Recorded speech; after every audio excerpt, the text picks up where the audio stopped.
அன்பை வெறும் பேச்சாக இல்லாமல் செயலில் காட்டினால் இறைவனின் அருள் கிடைக்கும். வாழ்வை எளிதாக்கி கொண்டால் அடிப்படை பொருள்களை கூட தேடி அலைய வேண்டிய அவசியம் இல்லை.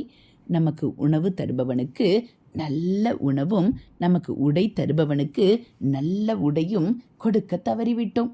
நமது ஊர் கோவில் சுவாமியின் ஆடை சுத்தமாக அழுக்கில்லாமல் இருக்கிறதா என்பதில் மனதை செலுத்தும் போது நம் மனதில் அழுக்கு போய்விடுகிறது.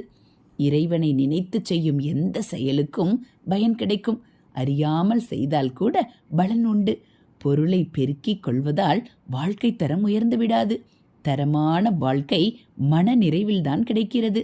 மனிதன் கடந்த காலத்தில் நடந்ததற்கு பரிகாரம் தேடுவதை விட புதிய சுமை சேராமலும் பாவம் செய்யாமலும் வாழ்வதற்கு ஈஸ்வரனை துணை கொள்வதே முக்கியமாகும். இது மகா